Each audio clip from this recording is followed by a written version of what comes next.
Hola. Hola, hola a todos. Bueno, pues os presento a Jorge Dobón, eh, que, bueno, aparte de haber fundado uno de los fondos en que más startups ha invertido en la historia de España, es así, ¿no? Es uno de los que más startups, digamos, los que más veces ha invertido en una startup diferente, ¿no? El fondo tiene 35 millones, se llama Demium, y luego también tiene otro, que es Triplex, que Es bueno, la X, pero sí, triple. triple, más.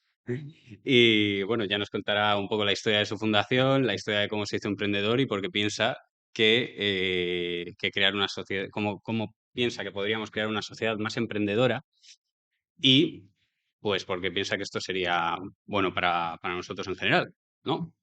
Bueno, Jorge, tú, vamos a empezar tu historia. Bueno, primero hay que decir que Jorge Dobón fue la parte contratante de mi fuerza laboral.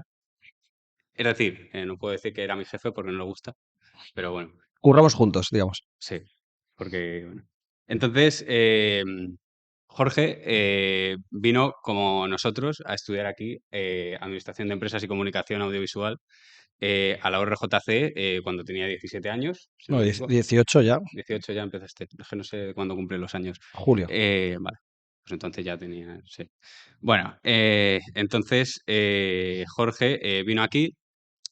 Y bueno, pues se conoció a un profesor que resulta que apadrinó nuestra asociación cuando la empezamos, que es Jesús Huerta de Soto. ¿Y qué te dijo Jesús? Don Jesús. Hombre, me llamó comunista con razón, porque lo era en ese momento, bueno, pues ahí empezó un poco la andadura de las ideas, pero ¿quieres que te cuente un poquito sobre la historia de don Jesús o cómo? Sí, hombre, yo la sé, pero Ah. Bueno, buenas tardes a todos. Mi nombre es Jorge Dobón. Por explicar brevemente, yo tengo 35 años, tenía una hija a principios de este año y soy emprendedor desde que tengo 20 años, llevo 15 años montando empresas. Eh, pero cuando tenía 18 años no era emprendedor, o por lo menos no creía que los emprendedores fuesen los que transformasen la sociedad, sino muy al contrario, pensaba que era el Estado el que transformaba la sociedad y por eso pues que era muy importante tener un Estado muy fuerte, tan fuerte que fuese un Estado comunista, porque bueno, pues tenía esas ideas y llevaba como años convencido de que eran las ideas con las que se cambiaba la sociedad. Y bueno, tuve la suerte, porque al final fue pura serendipia de empezar a estudiar una carrera que era Comunicación Audiovisual y ADE. Me llamaba más la parte de comunicación audiovisual en ese momento que la de ADE, aunque luego cosas de la vida me acabo dedicando a montar empresas. Y el primer día de clase, en primero de carrera, mi profesor de microeconomía, que luego también fue mi profesor de macroeconomía, era don Jesús Huerta de Soto, que, bueno, para los que le conozcáis sabéis que es quizás la figura más influyente en la Escuela Austríaca de Economía antes de que llegase Milei, que quizás es desde luego en el ámbito en hispanohablante ámbito lo es hispanohablante, y correcto. muy conocido a nivel internacional. Y entonces, don Jesús, pues con su forma de expresarse tan particular, pues nos arengaba en las clases sobre la importancia de la acción humana. Nos hizo día uno de clase comprarnos la acción humana de Mises y empezar a leerla. Y ese fue un proceso de batalla en mi mente, ¿no? De las ideas, en el que pues mi mente de planificación central, que pensaba que la solución para la economía era una economía socialista, comunista, con un Estado muy fuerte, porque de verdad pensaba que era lo mejor para las personas, para la sociedad, pues progresivamente empecé a darme cuenta de que era el emprendimiento lo que transformaba la sociedad, era la acción de las personas a nivel individual que persiguen, pues de manera, como antes ha dicho Paul Victoria, que yo creo que o sea, pues de una manera egoísta, es decir, su propio interés, es decir, su beneficio personal, pero por medio de aportarle valor al resto de la sociedad, ¿no? Por medio de, como diría Milei, ofrecer bienes de mayor valor a un menor precio al resto de las personas de la sociedad.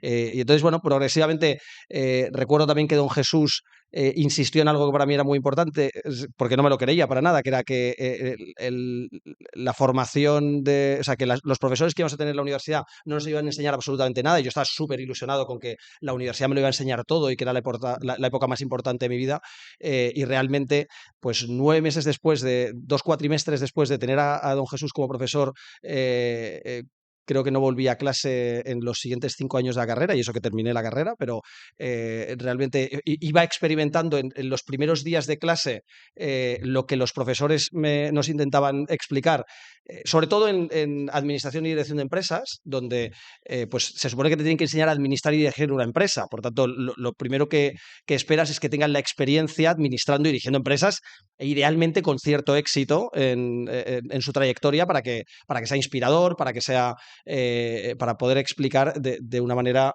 bueno, pues que tenga un valor. Y la realidad pues es que asignatura tras asignatura pues me iba dando cuenta de que el corpus que te explicaban era extremadamente teórico, muy alejado de lo que realmente era montar una empresa, y que, bueno, pues que esas frases o esas ideas que don Jesús había transmitido, de que al final es el emprendedor el que transforma la sociedad y que solo lo puedes hacer lanzándote a emprender, montando cosas, pues que era mi camino. Entonces, realmente ahí arranco no a emprender cuando yo tenía 18 años la primera empresa, sino que decido empezar a trabajar a la vez que estaba estudiando, y dedico 2 años y medio de mi vida entre los 18 y los 20 años pues a estudiar, a trabajar por las mañanas y a estudiar por las tardes, porque tenía turno de tarde. Acumulé mucha experiencia, y ahí una primera recomendación para el que quiera ser emprendedor es que quizás lo más importante para emprender es saber vender, y saber vender cualquier cosa, porque o sea, al final las habilidades relacionadas con las ventas como emprendedor son las más valiosas y las vas a usar prácticamente cualquier día de cualquier emprendimiento durante todos los años que dure, ¿no? Bueno, pues realmente empecé en muchos trabajos diferentes como comercial, en sectores muy diferentes, desde vendiendo puerta a calle y recorriendo las puertas, o sea, los timbres para cambiar a la gente que eran clientes de Telefónica y se pasasen a Yastel, porque era parte de la fuerza de ventas de Yastel en las calles, y de hecho recuerdo perfectamente. ¿Ah? Era de esos, era de esos. Era de los que todas las mañanas recibíamos media hora de motivación en la que saltábamos y gritábamos y que ibas a salir a vender y venderlo todo. Pues de esos que existen y que no son solo en las pelis, existen de verdad. Pues yo con 18 años, ese fue mi primer trabajo de todos. Y a partir de ahí trabajé en el Corte Inglés, trabajé vendiendo otra serie de productos en otras compañías, y esa experiencia comercial, que es lo más cercano a ser emprendedor por ti mismo, aunque lógicamente tenía un jefe, y sumado a una situación recurrente en todos los trabajos que tenía que me frustraba mucho, que era encontrarme con un jefe tras otro, que siempre llegaba al punto en el que me decía: no te pago para que estés dándome ideas todo el día de cómo cambiar las cosas que estamos haciendo en la empresa, sino que te pago para currar y para que vendas y para que te pongas a hacer lo que tienes que hacer, que es tu puesto de trabajo. Pues a mí me frustraba eso y me llenaba pues a esa frustración me llenaba de ganas de cambiarme a otro sitio y decir: no, es que este jefe es muy malo y quiero hacer otra cosa. Luego me di cuenta cuando llevaba 3 o 4 veces esa frase, que el problema lo tenía yo y no lo tenía el jefe, porque realmente si no, no se repetiría tan a menudo, ¿no? Entonces dije, bueno, pues si realmente me creo que sé hacer las cosas mejor que lo que piensa esta persona, me voy a lanzar a emprender. Entonces, con 20 años y con mis 2 mejores amigos, me lanzo a montar una empresa totalmente fuera de lo que antes estaba contando Checa, del mundo tecnológico, que es al que he dedicado la mayor parte de los últimos 12 años de mi vida. Monto una compañía mi primera empresa se llama Placeres Ibéricos. Con esto lo que quiero decir es que se puede empezar en cualquier sector. O sea, al final la clave es lanzarse y arrancar a emprender. Empiezo montando Placeres Ibéricos, que era una distribuidora de productos gourmet españoles, de pues ibéricos, vinos, queso, aceite, nada que sea extremadamente sexy, con la idea de acabar exportando a otros países ese tipo de productos. Y todo esto viene por una experiencia en la que yo me voy a vivir me voy a pasar un verano a China, 2 meses, a estudiar chino, porque me da por ahí, cuando tenía el verano en el que cumplía 20 años, y entonces pues estoy dándole vueltas a montar una empresa. Ya había dejado mi último trabajo y estaba dándole vueltas: ¿dónde monto una empresa? ¿Dónde monto una empresa? Entonces recuerdo en un supermercado, a mí no me gustaba nada que no fuese la comida española, y lógicamente en China durante 2 meses no vas a comer comida española, sino vas a comer de todo menos eso, y entonces en un supermercado pues yo buscaba siempre los productos españoles donde estuviesen, y no había en ningún lado, y entonces siempre había un rincón que ponía productos italianos. Y yo, joder, los italianos, cómo hacen el marketing, qué buenos son, cómo saben vender esto. Dabas la vuelta, aceite italiano, dabas la vuelta y ponía Jaén. Debe haber un Jaén en Italia, ¿no? Y no, pero ya es que ponía fabricado o sea, cultivado en Jaén, embotellado en X ciudad de Italia. Y yo decía, joder, pues realmente son muy buenos vendiendo los productos y bueno, pues me quedé con esa sensación de, joder, los españoles lo tenemos que hacer mejor y ser capaz de vender nuestros productos internacionalmente. Entonces vuelvo a España, convenzo a mis dos mejores amigos, hay que montar esto, ¿no? Placeres ibéricos, y entonces empezamos con el negocio. Lógicamente, exportarse nos quedaba muy lejos, exportar jamones a China era algo un poquito complejo cuando tienes 20 años, estás arrancando, estás en la universidad. Yo no vengo de una familia de pasta, o sea, al final no iba a tener apoyo financiero en casa, o sea, es decir, yo tenía el dinero que había ahorrado de trabajar desde los 18 hasta los 20 años, esos 2 años y pico, para arrancar el negocio, y lo mismo que había hecho mi socio, que también había estado trabajando, y pusimos pues, los primeros 3.000 euros con los que arrancamos la empresa.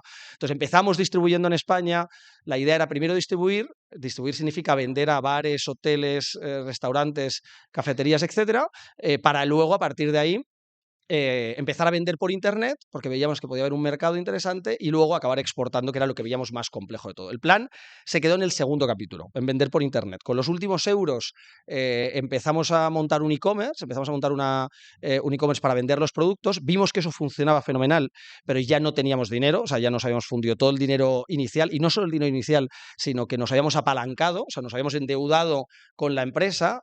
Cometí el tremendo error de avalar personalmente los créditos de mi compañía y pues en 2022, perdón, en el 2012, 2 años después de arrancar, con 22 años que tenía yo, pues la compañía quebró.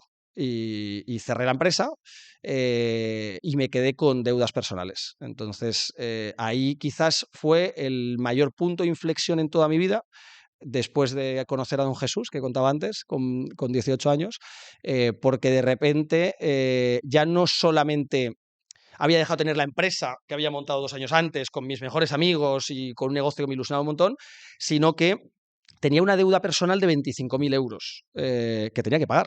Y que tenía que pagar porque la deuda la tenía yo, no la tenía la sociedad. Es decir, había cometido ese error de avalar préstamos personalmente. Pero lo más, claro, con perspectiva, ahora con 35 años y hecho la vista atrás, que esto pasó hace 13, bueno, entiendo que la mayor parte de vosotros estaréis estudiando, seguramente seáis más jóvenes que yo. El dinero, cuando van pasando los años, se relativiza mucho más, es decir, 25.000 euros cuando tienes 22 años no son 25.000 euros de cuando tienes 35 años, es decir, ahora mismo si yo pienso en 35.000 euros, pues bueno, digo, bueno, es parte de mi salario de un año. Pues oye, pues si me arruino, pues una parte del salario de un año serán para pagar la deuda de la que me he arruinado. Pero cuando en ese momento yo tenía 22 años y debía 25.000 euros al banco, yo no tenía ni el respaldo para que me pudiese ayudar mi familia, ni la forma de pagarlo, ni en toda mi vida profesional había ganado yo 25.000 euros. Por tanto, si yo proyectaba, yo pensaba, es que no sé cuántos años voy a tardar en pagar este préstamo. O sea, es decir, a eso se suma una realidad de la sociedad española muy importante, de la que yo me di cuenta, de la que me fui dando cuenta durante la universidad, y me di cuenta con una pregunta que nos hacían, que no sé si lo habrán hecho a vosotros, la seguirán haciendo, pero muchos profesores recurrentemente, recordar que aunque a mí yo dejaba de ir a clase, siempre iba a conocer al profesor en la primera, y a veces le daba una segunda oportunidad, una segunda clase, a ver si realmente creía que podía enseñar algo, pero yo decía, joder, es que lo que yo aprendo emprendiendo, montando mi empresa, versus lo que me está contando este tío sobre cómo montar las ventas, no cuadra. Es decir, aprendo mucho más montando, con mi propia experiencia, ¿sabes? En mis carnes, con mi riesgo y todo, que con lo que me va a contar él de unos casos teóricos de cómo cree que se deben de montar las ventas, ¿no? Entonces, pero igualmente los profesores, por no liarme, siempre habitualmente nos preguntaban qué queríamos hacer, ¿no? Entonces lo típico, pues había una clase llena y entonces preguntaba, ¿cuántos de vosotros queréis ser? Y entonces preguntaba, trabajar para una empresa, ¿no? Entonces levanta la mano, un montón de gente.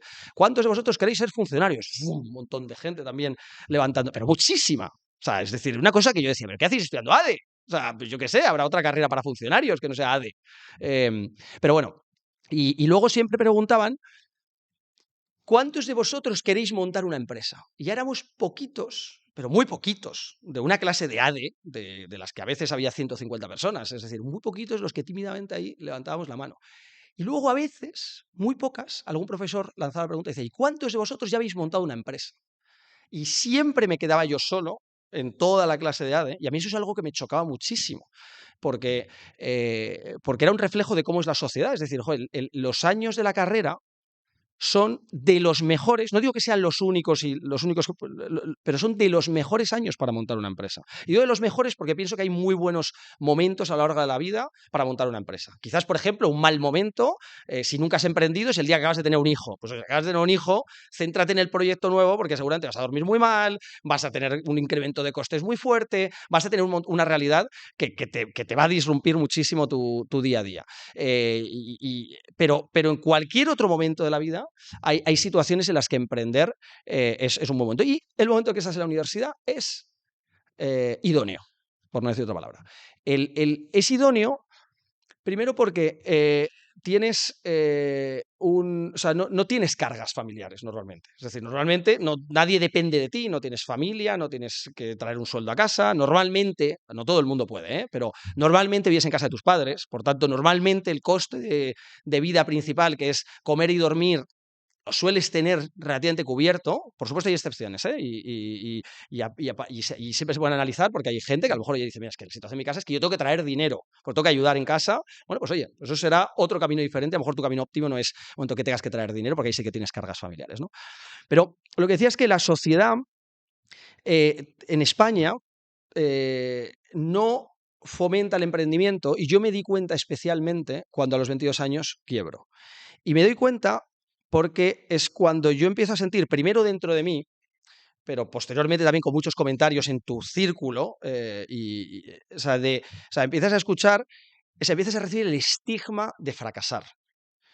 Y aquí quiero introducir uno de los primeros términos, o sea, uno de los primeros conceptos que para mí es muy relevante, que es, para construir una sociedad emprendedora, para construir una sociedad más emprendedora, es necesario que abracemos fuertemente el fracaso. Porque fracasar es parte del camino de un emprendedor siempre. Y de hecho está bastante más presente el fracaso que el éxito, siempre.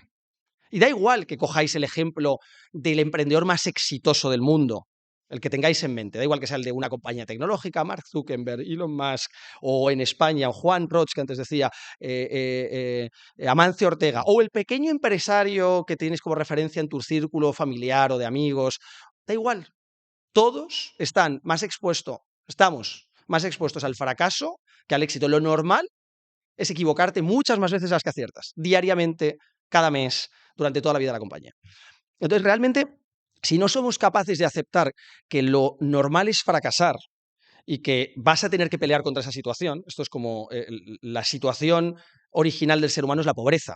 Lo excepcional es la riqueza, que requiere de un ahorro previo y una acumulación de capital, etcétera. Pues esto es lo mismo. Lo normal es que fracases porque hay otros actores en el mercado que te lo van a poner muy difícil, te van a competir y te van a quitar tu oportunidad de tener un hueco en el mercado. Lo normal es que las cosas cambien y no seas capaz de anticiparte a ellas, y por tanto tienes que asumir que tienes que exponerte a fracasar, porque si no, no vas a poder tener éxito, ¿no? Entonces, bueno, pues en ese momento, yo tenía 22 años, fracaso con mi empresa, me llega el estigma de fracasar, me llega el estigma de haber hecho lo que yo quería en lugar de lo que mi padre me recomendaba, que era espérate a terminar la carrera, luego trabajas, si quieres tener un pequeño trabajo durante la carrera, ok, pero lo idóneo es que te centres en estudiar la carrera, y posteriormente, cuando tengas experiencia trabajando por cuenta ajena, ya podrás empezar a pensar en emprender, pero eso llega en una época posterior, en los 30 y pico, idealmente incluso a lo mejor en los 40 y pico. Pues bueno, yo decido otro camino totalmente distinto. Pero claro, cuando te saltas las normas, el estigma es más fuerte, porque sientes que has defraudado al resto, porque yo tardé, no recuerdo si fueron 3 o 4 años en decirle a mi padre que me había arruinado y que me había quedado con deudas personales y yo vivía en su casa. Yo no era capaz de decirle, papá, no, es que, ¿te acuerdas? No solamente he cerrado la empresa, sino que es que debo dinero, tengo un préstamo con el Sabadell que no sé cómo lo voy a pagar y me cobran unos intereses, porque los intereses de un préstamo de este tipo no son de los pequeñitos, normalmente, son intereses de los que se acumulan y la deuda se hace más grande. De hecho, la deuda inicialmente era en 20 y pico, no llegaban a 25, y cuando la pagué, que la pagué el año pasado, eran 36.000 euros. Es decir, que la deuda crece y la bola se hace más grande y por tanto tienes un mayor peso, ¿no?, de fracasar. Entonces, bueno, por continuar la historia, yo termino de, o sea, es decir, cierro esa compañía. y yo conocí, bueno, una cosa que creo que es fundamental para cualquier persona que decida emprender es rodearse de otras personas emprendedoras con las que poder simplificar el camino, con las que poder tener incluso un hombro donde llorar cuando no sabes muy bien y estás muy frustrado en esos momentos en los que fracasas constantemente. Y en mi caso, yo he tenido muchas figuras referentes como emprendedor, otros emprendedores que me han ido inspirando durante años, algunos a los que conocía y otros a los que no, algunos de los que simplemente veía charlas y otros los que realmente tuve como, pues como jefes o posteriormente como inversores, como socios. Pero aparte, yo conocí cuando tenía 20 años, emprendiendo Placeres Ibéricos, conocí a la Asociación de Jóvenes Empresarios de Madrid. Una cosa que se llama AGE Madrid, para los que no lo conozcáis. Pero como estás ahí muchísimos ecosistemas emprendedores que te pueden facilitar, que te pueden conectar, en los que vas a encontrar gente que muchas veces tendrá más experiencia que tú. Entonces, bueno, yo tuve la suerte de conocer en AGE Madrid, en esta asociación, al que se convirtió en mi en mi siguiente socio, en la siguiente aventura, y fue el salto de emprender en el mundo tradicional con Placeres Ibéricos a emprender, a entender cuáles habían sido los errores que había cometido como emprendedor. Dediqué muchísimo tiempo, me martiricé mucho, pero a veces ese proceso de un puntito de sufrimiento es positivo para aprender lo suficiente, pero me fustigué bastante en entender qué había fallado y en analizar todas las cosas que habían ido mal en el primer negocio. Y habían ido mal, pues desde elegir a mis dos mejores amigos como socios, que no seguramente por un tema estadístico, probabilístico, que tus dos socios idóneos para un negocio sean tus dos mejores amigos. Yo primero lo cuestionaría, ahora ya después viéndolo en perspectiva. Lo normal es que tu socio idóneo a lo mejor lo encuentres en una persona que tenga un perfil muy diferente al tuyo, que seguramente estudie una carrera muy diferente a la tuya, que seguramente haya tenido experiencias vitales diferentes a las tuyas. Pero yo en ese momento pues primaba mucho más la emoción de compartir con gente con la que sea. Pero luego, pues realmente cada uno tiene un nivel, unas prioridades, y por lo que para mí era emprender, para ellos no era quizás tan prioritario, porque su carrera era más importante, y yo, sin embargo, la carrera lo tenía en un segundo plano, y para mí lo más importante era emprender. Y ese fue un error, pero también el modelo de negocio, también encontrar un mercado que no era lo suficientemente escalable. Escalable tiene que ver con la capacidad de generar economías de escala, y realmente, pues, a un mismo nivel de esfuerzo que el que podría haber puesto en otro tipo de negocio, en un sector tan competido como la distribución de productos de alimentación, pues realmente lo más normal es que yo tuviese muy difícil hacer un negocio lo suficientemente rentable para el riesgo, ¿no? Y realmente, al no ser un negocio lo suficientemente disruptivo, se suma una situación adicional, que era que yo tenía que financiarlo, y como yo no tenía capital para poner en mi negocio, solamente un banco me lo podría poner, porque nadie, un inversor externo, no iba a confiar en un negocio tan tradicional, y realmente, para que un banco confiase en un negocio tan nuevo, solo me pudo dar dinero si yo lo avalaba personalmente los préstamos, ¿no? Lo cual era, repito, uno de los mayores errores que cometí en ese momento. Entonces, analizo todo ese tipo de situaciones. Si el modelo de negocio, el mercado no era adecuado, los socios no eran los idóneos porque no eran los más complementarios para mí, realmente me obsesioné quizás mucho en cosas que no eran las más prioritarias del negocio, y luego un sinfín de aprendizajes que encantado más de compartirlos, quizás al que tenga más interés sobre este tema, ¿no? Posteriormente. Pero en ese momento, y a través de AG Madrid, como me comentaba, conozco a un emprendedor que se convirtió finalmente en mi socio, que estaba montando una lanzadera de startups. Entonces, en 2012, en mayo, el 27, me acordaré toda mi vida, fue la primera vez que yo escuché de una persona la palabra startup.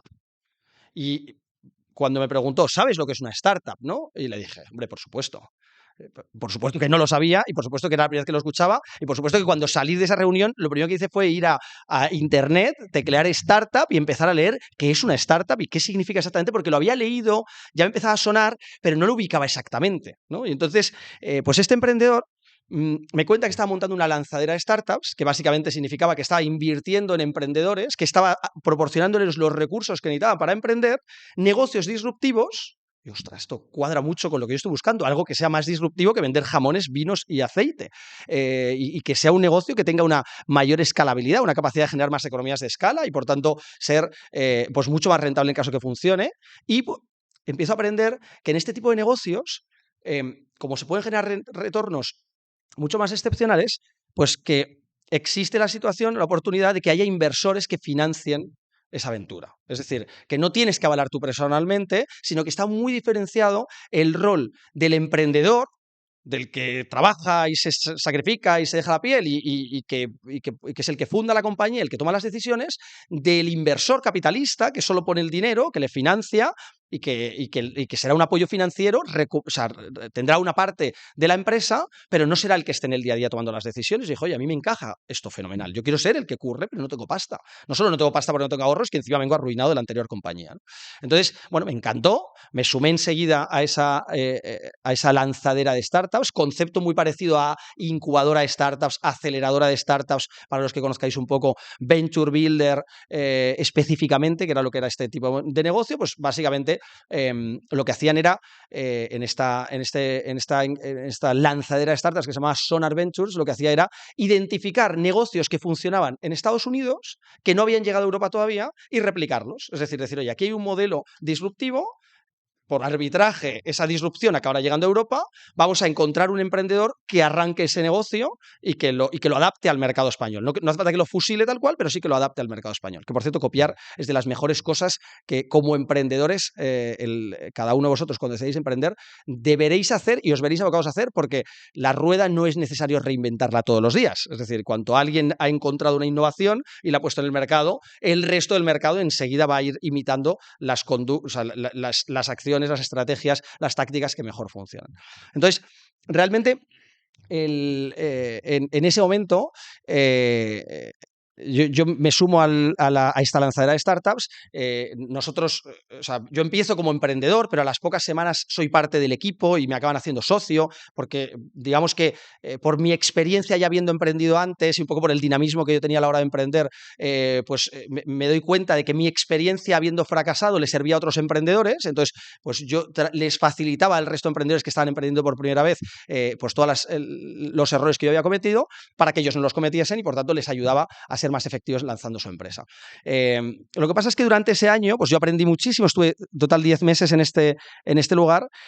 Yo aquí no era el fundador, yo me había sumado, me hicieron socio, pero no era el fundador, y no estaba de nuevo totalmente alineado con varias cosas. Una, nosotros nos quedamos una participación mayoritaria en las compañías que invertíamos o que apoyábamos, por eso era el modelo de negocio, para los que entiendan un poquito, es un modelo de venture building.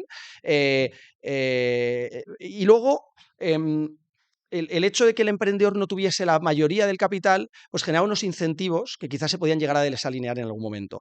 Y encima, pues yo no era el socio mayoritario de la empresa, no era el CEO de la compañía, y por tanto no podía cambiar esto. Entonces intenté convencer al CEO, no pude, y finalmente decidí marcharme y montarlo por mi cuenta. Y así es como, bueno, retomando lo que antes Checa ha dicho en la presentación inicial, yo arranco Demium, que Demium es una empresa que monto en el 2013, y que básicamente era, y empezó siendo en ese momento, una incubadora de startups. Yo soy de Madrid, había vivido en Madrid hasta los 23 años. A los 23 años me voy a Valencia para arrancar Demium, porque veo que en el ecosistema madrileño había distintas aceleradoras, incubadoras, había un determinado tipo de ecosistema, y veo que hay una oportunidad para arrancarlo en Valencia, costes más bajos. Al final, una incubadora es un espacio físico donde los emprendedores arrancan su proyecto, donde conocen a otros emprendedores, donde reciben formaciones, mentoring, una metodología, donde vienen inversores para decir si invierten en sus compañías. Al final es un ecosistema entero para facilitar al emprendedor ese proceso de arrancar el proyecto, donde en la fase inicial hay mucha incertidumbre, donde tienes que validar el modelo de negocio, donde todavía estás identificando si realmente hay una oportunidad o no, y donde todavía no te puedes autofinanciar porque no tienes ingresos, y por tanto necesitas a alguien que te ponga ciertos recursos, aunque sea simplemente una oficina, y que te dé un poco de formación. Entonces, bueno, montamos una de las primeras incubadoras de startups de España en Valencia. Estuvimos 4 años únicamente en Valencia, desde 2013 hasta 2017. En 2017 arrancamos incubadoras, empezamos a expandirnos 17-18 por España, pues montamos en Madrid, en Barcelona, también montamos en Bilbao, también montamos en Málaga, incluso en ciudades más pequeñas, alrededor de Valencia también hicimos distintos programas y hacíamos partnerships hacia otras pequeñas incubadoras. Y posteriormente, en 2019, y ahora os contaré un poco la historia de financiación de todo esto y cómo acabamos teniendo un fondo de inversión. En 2019 decidimos internacionalizar. Y aquí ya os anticipo que este fue quizás mi segundo gran fracaso en mi vida. Si el primero fue arruinarme cuando tenía 22 años, cerrar y quedarme con deudas personales en Placeres Ibéricos, en el 2019, cuando Demium ya había invertido en más de 130 empresas en España, cuando éramos la incubadora de startups en España más grande, y cuando ya habíamos pues invertido cerca de 10 millones de euros en empresas, decido internacionalizar. Y como, repito, lo normal es que un emprendedor fracase más que tenga éxito habitualmente, tienes que asumir que por mucho que lleves ya años y te hayas posicionado, en cualquier momento estás sujeto a que el mercado o tus propias decisiones sean las erróneas, bueno, y puedas volver a fracasar. Y así me pasó.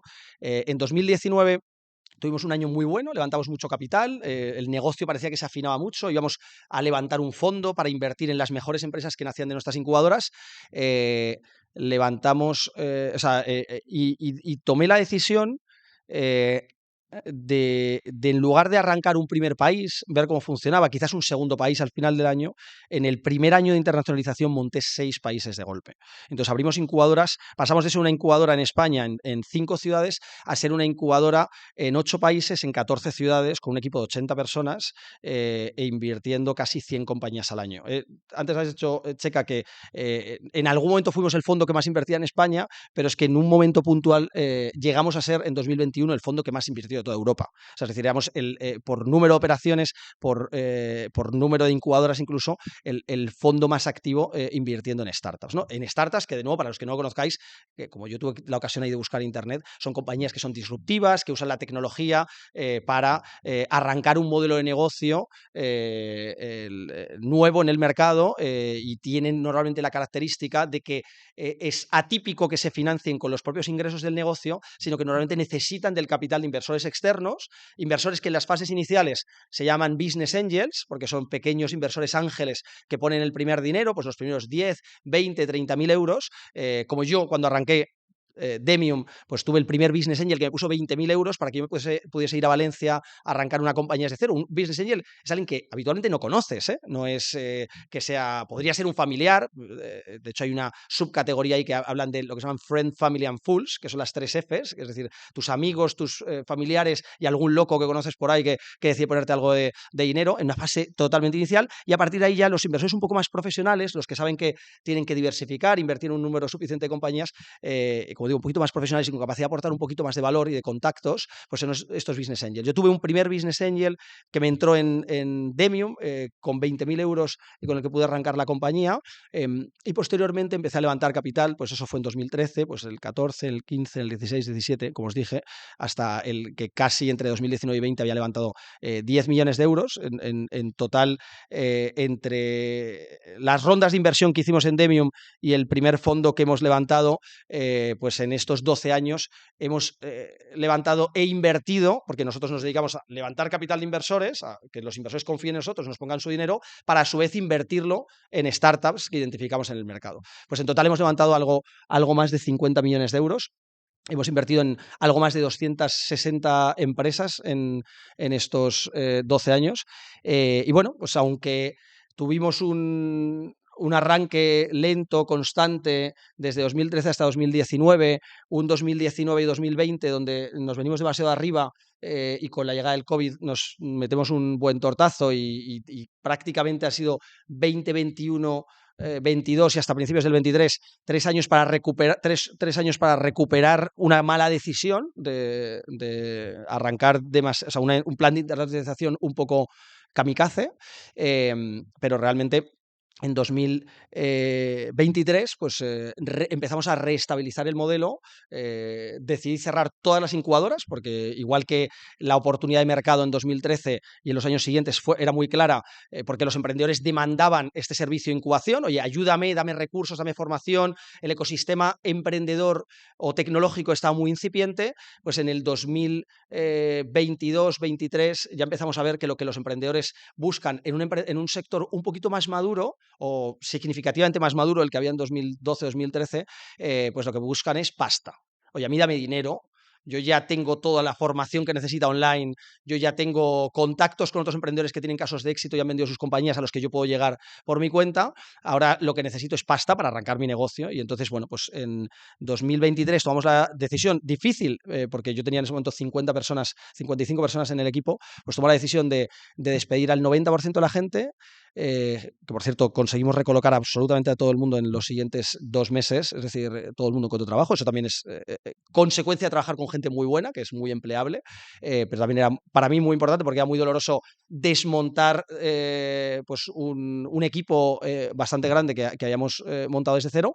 Pero tomamos una decisión que es la que ha salvado la compañía, que es, oye, no, hay que apostar por un fondo de inversión 100%. La mayor parte de esos 50, de algo más de 50 millones de euros que os contaba que levantamos de inversores, son 35 que los invertimos a través de un fondo de capital riesgo.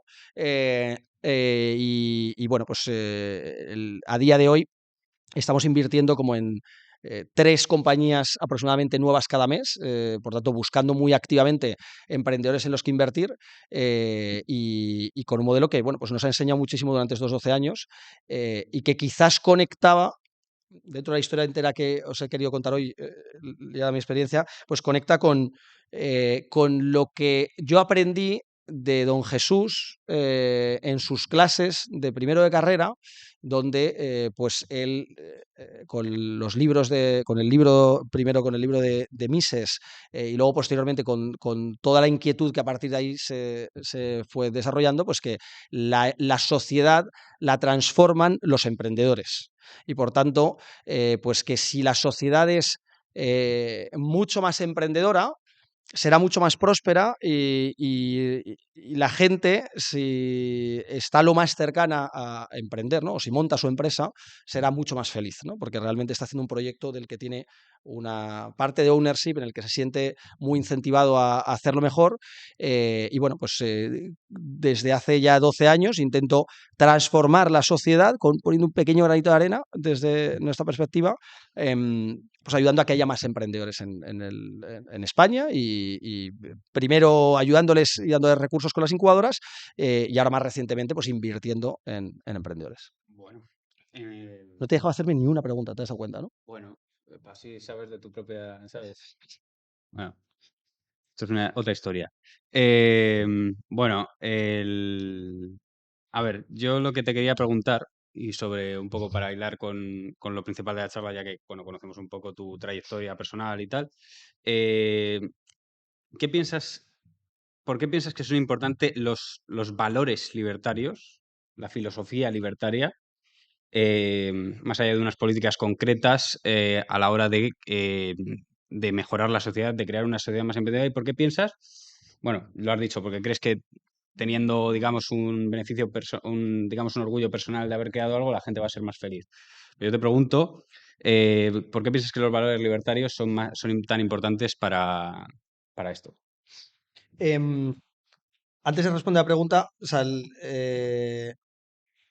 lo creo tanto que hace 6 meses, y por eso es por lo que estuvimos un tiempo trabajando juntos, Checa y yo, este año, después de 12 años sin arrancar ninguna empresa desde cero, o sea, más allá de todas las que se han arrancado dentro de Demium, que lógicamente pues me siento parte desde el principio, pero no las he fundado yo, siento que las fundan otros emprendedores y que yo les he ayudado y les hemos puesto inversión. Es verdad que hemos estado en la concepción desde el principio, pero es la empresa de los emprendedores y yo siempre reconozco que son los fundadores los que tienen absolutamente todo el mérito de haberla montado, ¿no? Pero yo después de 12 años sin arrancar ninguna empresa desde cero, este año he decidido montar un nuevo proyecto que se llama Cambiando de Opinión y al que os invito a todos que empecéis a seguir, que es bueno, pues aunque hay un plan entero sobre un proyecto audiovisual que quiero montar, pero con lo que hemos arrancado es con un podcast con el que fomentar el pensamiento crítico y la libertad de expresión, que para mí son 2 valores que, bueno, pues si ponemos a competir ideas de manera crítica y no nos adscribimos a discursos políticos, sino a nuestro propio juicio que críticamente nos montemos, pues yo pienso que las ideas de la libertad, las ideas libertarias, son las que acabarán funcionando. Entonces, para mí, me he dado cuenta que no solo es suficiente invertir en emprendedores, incubar a emprendedores, ayudar a emprendedores, sino que hace falta mandar mensajes para que la sociedad sea más emprendedora y eso se consigue con un altavoz, ¿no? Entonces, ¿por qué pienso que las ideas libertarias, ¿no? Sí. Son tan necesarias para una sociedad emprendedora? Bueno, yo creo que es que al final es lo que en inglés se llama el egg chicken problem, ¿no? El dilema del huevo y la gallina. O sea, ¿qué va antes? ¿Una sociedad con ideas libertarias para que la gente sea más emprendedora o que haya muchos emprendedores para que la sociedad deje de entender que el Estado es el que va a venir a salvarle en cada situación y que por tanto no tiene que hacer nada y tiene que tener una actitud pasiva ante la vida? Pues es un poco complejo, pero lo que me he dado cuenta siempre es que una sin la otra es muy difícil que funcione, ¿no?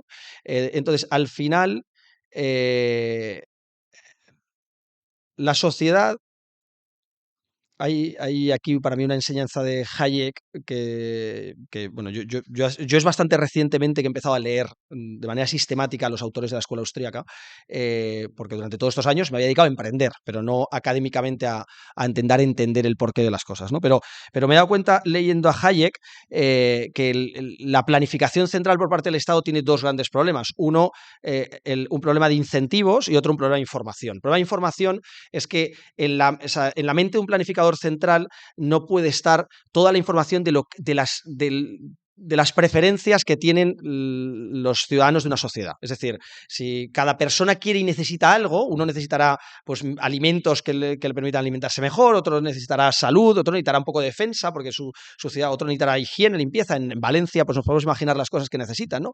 Pero es muy complicado que una sola persona, una sola mente, de manera centralizada o un conjunto de mentes en el Estado de manera centralizada, puedan entender lo que cada persona necesita en la sociedad.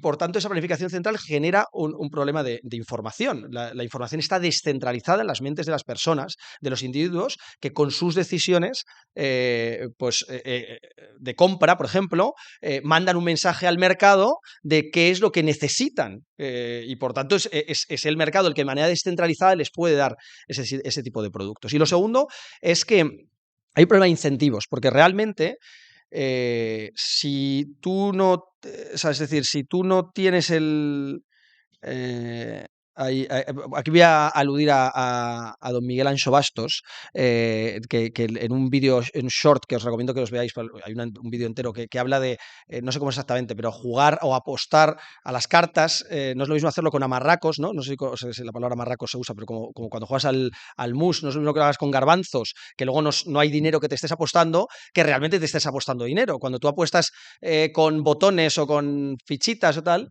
realmente tú no vas a disfrutar de los beneficios que se generan ahí, tampoco de las pérdidas. Por tanto, apuestas de una manera determinada, un poco alocada, para pasártelo bien, llegas, juegas un poco y te marchas. Si no has ganado, no has ganado, y si ganas, ganas. Pero si estás ganando pasta, estás jugando al póker, al mus, al tute, a lo que sea, estás ahí pensando bien cuál es la mejor estrategia que puedes hacer, ¿no? Pues esto en la sociedad pasa lo mismo. Es decir, si la sociedad, si los incentivos de nuestras decisiones, si la responsabilidad de que las cosas vayan mal no la asumimos nosotros, y si el beneficio de que de las buenas decisiones que tomemos, no lo recibimos nosotros, realmente no vamos a acabar tomando las mejores decisiones a largo plazo, que es lo que acaba pasando con los políticos, da igual del signo que sean, porque en última instancia no hay una accountability, no hay una responsabilidad real de que las malas decisiones tomadas les vayan a suponer, pues sí, a lo mejor que en 4 años después pues no renueven su puesto, pero tantas decisiones han tomado que cuál es la que les va a afectar realmente a perder ese puesto, ¿no? Seguramente sea la acumulación de muchas. Entonces el mercado, y aquí conecta un poco con las ideas libertarias, el mercado, por ejemplo, ¿no? O como parte como uno de los valores que yo creo que el libertarianismo defiende, ¿no? Una menor dependencia del Estado, es decir, dejar que sean los ciudadanos los que de manera, como antes explicaba mi amigo Paul Victoria, de manera individual pongan sus soluciones al servicio del resto de los individuos, es mucho más probable que el mercado acabe absorbiendo una mayor cantidad de información y por tanto satisfaga más necesidades y por tanto la sociedad prospere mucho mejor, y esos incentivos que cada persona puede recibir por el fruto de su trabajo, por emprender su proyecto, pues van a hacer que pueda aportar, pues eso, como decía antes, bienes y servicios de mejor calidad a un menor precio al resto de ciudadanos, que es lo que en última instancia aporta más valor a la sociedad. Eh, Nos estamos quedando sin tiempo, yo creo, ¿eh? No, Ah, sí, ¿te gusta bien? es que vamos un poco Ah, retrasados, vale, vale. entonces vamos a dejar unos minutos más, porque hemos empezado unos Sí, minutos sí, sí, yo encantado. después. Bueno, entonces, dicho esto, em, tu nuevo proyecto, Cambiando de Opinión, propone fomentar el pensamiento crítico. ¿Tú realmente crees que si la gente fomenta el pensamiento crítico, pues va a volverse más emprendedora, va a volverse más libertaria? Porque así parece que son sinónimos para ti. Es verdad que en mi cabeza lo veo como sinónimos Sí. y yo creo que eso incluso lo hemos debatido en alguna ocasión. Em, yo pienso que las mejores, es decir, la verdad no necesita ser subvencionada, porque la verdad al final trasciende y simplemente es una cuestión de tiempo. Lógicamente hay que tener el tiempo eh, y ¿no? Pues del coste que tiene que pase ese tiempo en caso de que bueno, pues las ideas incorrectas sean las que tengan mayor relevancia en la sociedad, como posiblemente ha pasado en las últimas décadas, por ejemplo, en España. Eh, pero yo sí que pienso que una sociedad de individuos más críticos que se cuestionen las cosas les va a llevar a identificar que la naturaleza de cualquier humano es emprendedora. Y esa quizás ese es el axioma sobre el que he construido toda mi vida y que me lo cuestiono cada día. Es decir, de hecho, pues en el podcast, por ir más lejos, hasta que tú me obligaste a dejar de hacer esa pregunta, esa pregunta se la he hecho a bastantes entrevistados. Es decir, ¿crees que el ser humano es emprendedor por naturaleza? Porque a mí me interesaba encontrar ideas contrarias. De hecho, el que vea los primeros podcasts en algunas de las entrevistas me lleva en la contraria y nos tenemos mucho tiempo discutiendo porque realmente, bueno, pues no todo el mundo piensa que el ser humano es emprendedor por naturaleza. Yo pienso que sí. Y además lo pienso con mucha convicción, aunque siempre estaré abierto a que me hagáis cambiar de opinión si alguien me da los argumentos adecuados o me da la información y los datos como para que cambie. Pero yo pienso que sí, lo primero porque lo veo en mi hija. Mi hija va a cumplir el martes que viene 11 meses y por tanto pues noto como es una pequeña emprendedora que va descubriendo como perspicazmente y va obteniendo información y va generando su propio sistema de incentivos y por tanto sabe que si aprende a hacer algo recibe. Y esa actitud, si nos abstraemos de que emprender no es únicamente montar una empresa, sino que montar una empresa es un tipo de emprendimiento, pero emprender al final es una dinámica de actuar en el día a día, de planificar, de definir un fin que quieres alcanzar y de identificar cuáles son los medios más óptimos que necesitas para alcanzar ese fin, ¿no? De poner distintos fines que tienes en tu cabeza, distintos objetivos que tienes en la vida y poner esos objetivos a competir en tu cabeza para identificar cuál es el que más relevancia tiene e identificar cuáles son todos los medios que mejor te llevarían, ¿no? Entonces, yo pienso que realmente lo que hace que las personas dejan de ser emprendedoras, las personas, eh, no es nuestra propia naturaleza, sino o sea, es decir, es una serie de dinámicas sociales que hemos generado, en muchas ocasiones ligadas a lo que podríamos llamar una mentalidad colectivista, es decir, sentir que el colectivo al que pertenecemos, porque todos al final pertenecemos a distintos colectivos, entendido colectivo como pues esta asociación que nos pueda representar a algunas personas o tu grupo de la universidad o tu grupo de amigos, o tu familia, ¿no? Como otro, pero que realmente el colectivo debe estar por encima de la persona, de nuevo, o sea, lleva a esa situación un poco penosa de que se produce un problema de incentivos muy fuerte, como decía antes, ¿no? Entonces, bueno, pues hemos ido construyendo una narrativa por miedo, yo creo, o principalmente por miedo en la sociedad, que ha hecho pensar que sin un Estado cada vez más grande y que toma muchas decisiones y que nos regula mucho todo lo que podemos hacer y lo que no podemos hacer, pues esto sería, pues no sé, una especie de selva donde tienes que llevar armas para protegerte de los disparos de otros y que yo creo que es bastante alejado de lo que realmente pasaría por una sociedad en la que el Estado fuese perdiendo la fuerza, ¿no? Entonces, el Estado, pues, como un ente impersonal, eh, eh, pues trata de, tiene sus propios incentivos, ¿no? Y entonces al final, pues el incentivo del Estado es, o sea, o de las personas que representan al Estado, típicamente los políticos, o en ocasiones funcionarios, no todos, pero bueno, muchos funcionarios representan, es de coger cada vez más tamaño, ¿no? Y hacer más dependientes a las personas. Y una de las formas en las que más lo hace, quizás la que a mí más miedo me da, y digo que me da, esta sí que me da miedo real, o por lo menos no es un miedo que me paraliza, pero sí que de los que me tiene constantemente pensando, intentando buscar cuál es la mejor forma de solucionarlo, y es el adoctrinamiento al que nos sometemos desde que empezamos la primaria hasta que terminamos de estudiar, porque realmente anulan nuestra capacidad emprendedora. O sea, la formación reglada anula la capacidad, o sea, anula la perspicacia que tú tienes que desarrollar de descubrir por ti mismo el mundo, de entender los límites, los riesgos, los beneficios y entender los incentivos tal y como están realmente seteados en la sociedad en su conjunto, ¿no? Entonces, no recuerdo cuál era la pregunta que has hecho.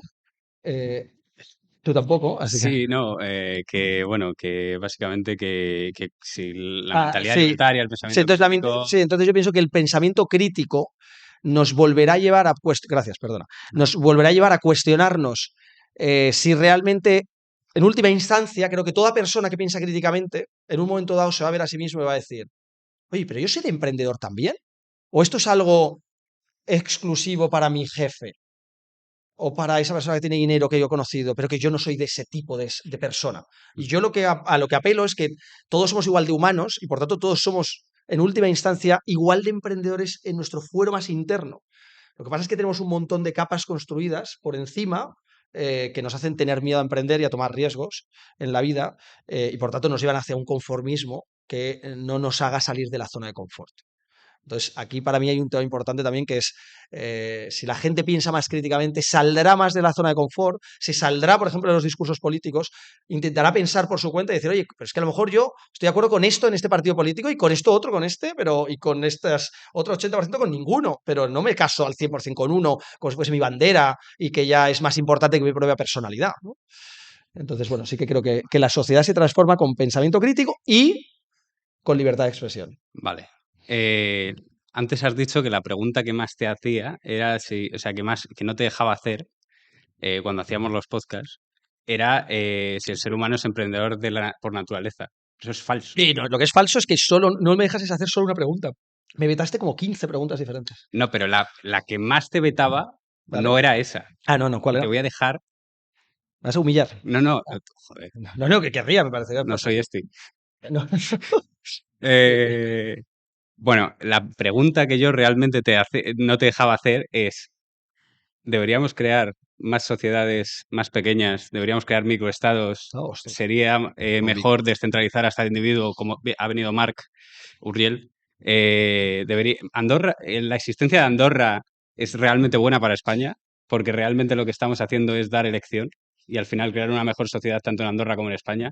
Es decir, deberíamos dividir más el poder político, wow. deberían asumir más competencias los ayuntamientos, deberíamos incluso independizarnos. Wow, has decidido que saque la artillería.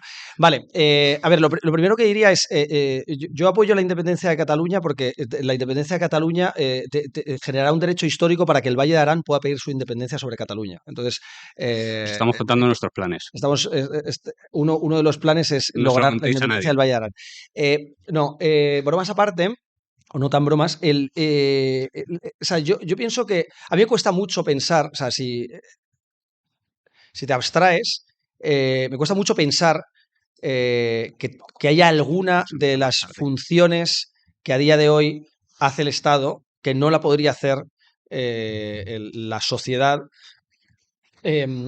civil o el mercado, repito, esto es importante, la sociedad civil o el mercado, que son dos entes diferentes, mejor de lo que lo haría el propio Estado por medio del monopolio de la violencia. Entonces, me cuesta mucho, y no he encontrado todavía ninguna función que crea que el Estado puede hacer mejor. Y seguro que alguien podrá decir aquí, bueno, es que el monopolio de la violencia es necesario porque si no, claro, de nuevo nos mataríamos, todo el mundo iría con pistolas disparándose por la calle.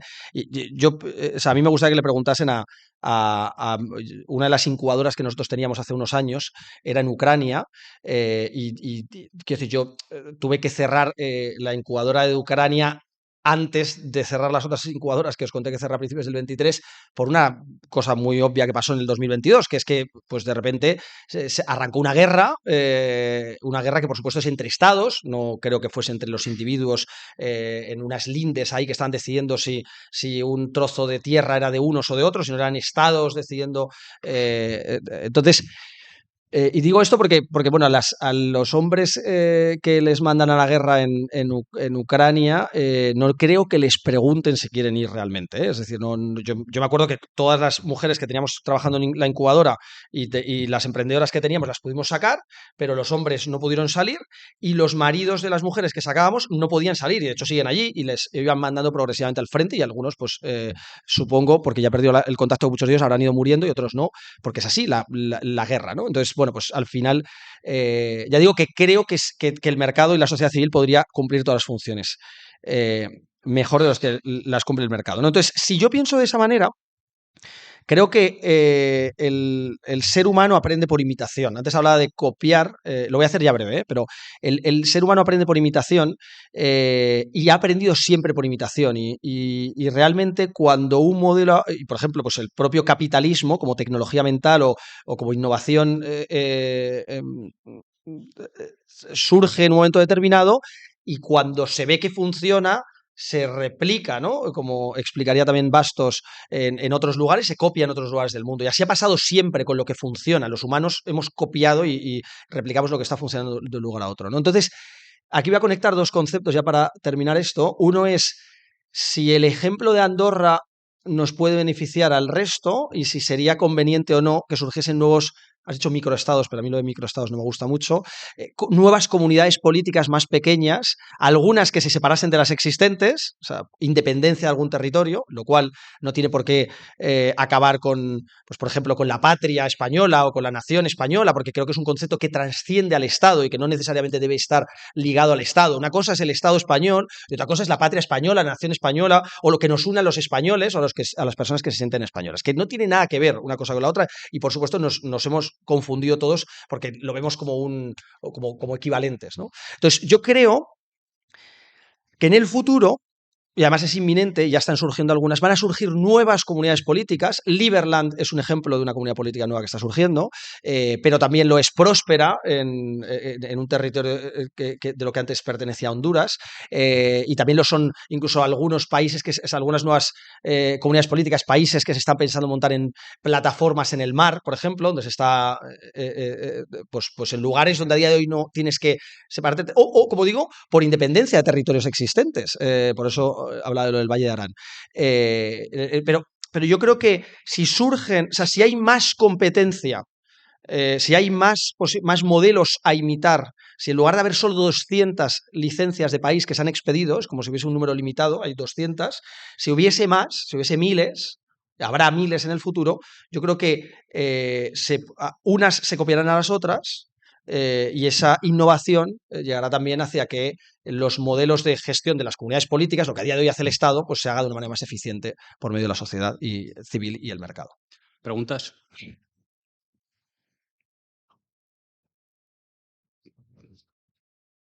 Don Paul, Victoria. Gracias, señor Dobón, por su conferencia y entrevista. Mi pregunta sería, ¿por qué distingue entre mercado y sociedad civil? ¿Cuáles serían las diferencias entre los dos conceptos que dice que son tan distintos?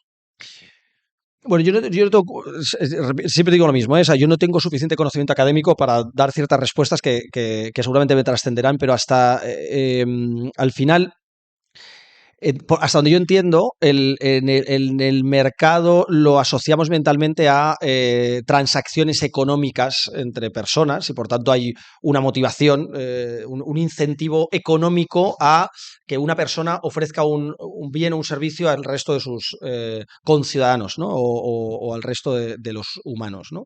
Y sin embargo hay ciertas funciones que no se pueden, que quizás no se resuelven, como por ejemplo se ha visto ahora en la Dana, o en la gota fría, no se resuelven con el mercado, que se podrían resolver también con el mercado, y de hecho pienso, volviendo al principio de la charla, que tenemos esta estigmatización en la sociedad hacia la figura del emprendedor en España que nos hace pensar que si hubiesen surgido emprendedores, que hubiesen montado negocios, que estuviesen ahora mismo ahí montando negocios y pequeñas negocios de limpieza, te limpio tu garaje por 2.000 euros, y que hubiesen surgido ahí emprendedores en la zona de Valencia, en la que yo he vivido tantos años, pues seguramente serían socialmente repudiados porque estarían haciendo negocio de la tragedia ajena. Cosa que yo, por supuesto, no comparto y que me parecería que creo que el mercado podría resolver muchos temas allí de una manera brutalmente ágil. Pero sí que es cierto que hay ciertas funciones o ciertas demandas de la sociedad, ciertas necesidades que a veces no las va a cubrir el mercado.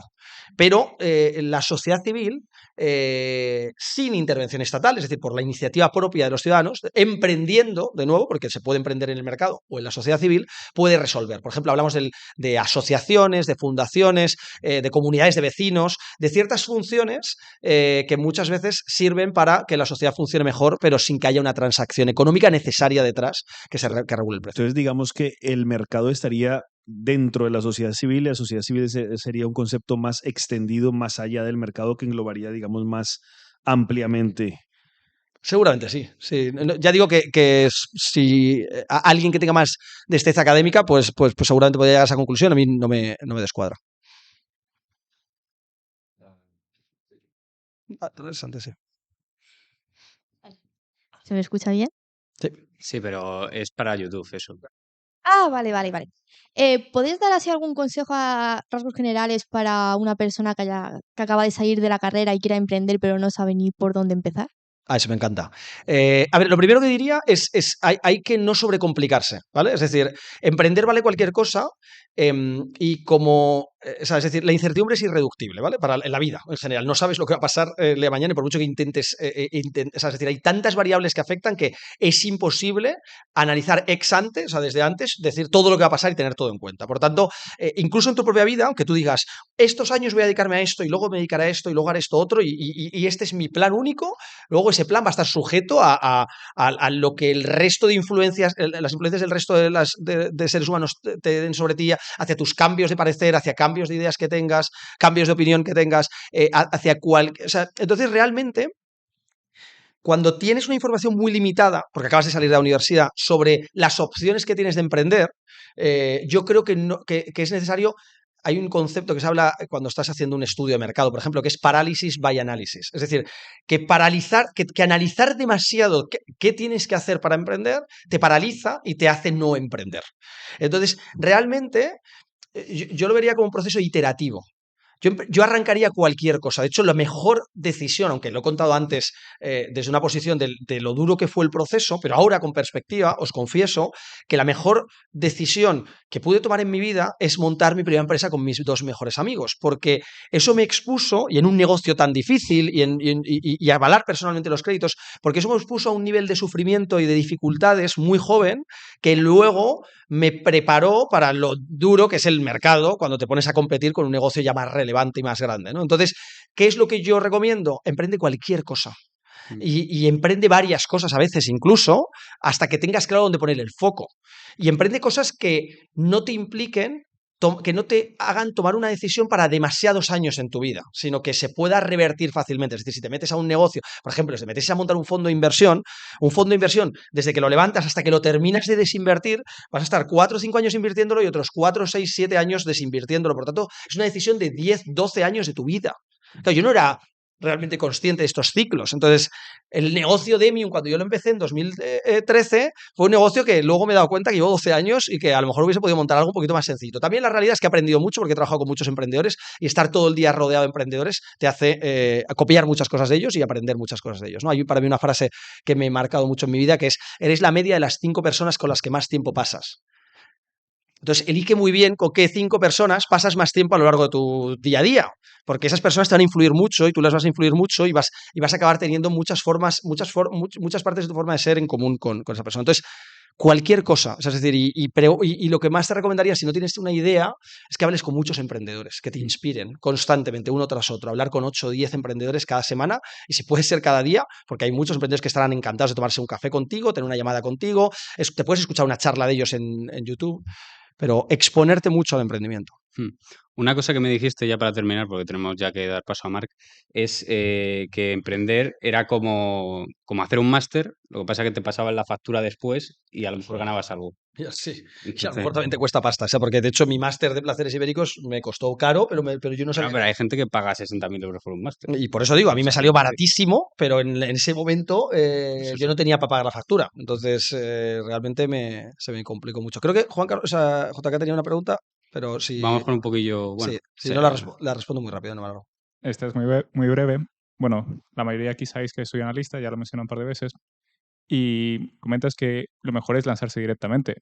Y al menos con otros inversores con los que he hablado, con otras personas con las que he hablado, al menos en la situación económica actual, dicen totalmente lo contrario, de piénsatelo muy bien, porque si realmente te quieres empeñar en algo, tienes que poner tu 100%, porque si quieres que salgan, hay veces que algún negocio menor, pues tal vez sí, pero si quieres algo mayor, necesitas enfocarte tanto en dinero, como en tiempo, como en demás cosas. Hay mucha gente que al hacer esto terminan totalmente arruinadas. Es decir, Es que eso es lo que yo busco. Que la gente se arruine. Es que, pero porque, vuelvo al Titular. principio de la charla, es importante. Jorge Dobón quiere que la gente... No, se no, no, arruine. por eso lo digo porque soy consciente de lo que estoy diciendo. O sea, no quiero que se arruinen fuertemente. Quiero que se arruinen con cabeza, pero que asuman el riesgo de entender lo que cuesta el dinero. Si alguien se arruina y se queda con una deuda personal de $500.000, se ha fastidiado para todo el resto de su vida. Pero si alguien muy joven, como me pasó a mí, se expone a tener una pequeña deuda en perspectiva de lo que puede ser una vida más larga, realmente es lo mejor que le puede pasar. Es decir, hay que aprender el valor del dinero perdiéndolo. Es imposible de otra manera, es imposible, es irreductible el riesgo a fracasar. Es que no lo puedes, o sea, lo puedes reducir con tiempo, experiencia, aprendizaje acumulado. No hay más. Entonces, realmente, yo soy muy contrario a esa opinión, aunque la entiendo, ¿eh? Y por eso intento dar estos mensajes y que la gente luego me pregunte y me escriba y me diga, oye, pero es que has dicho esto y cómo lo llevo a la práctica. Pues yo encantado de ayudar a esto. Oye, muchas gracias a todos.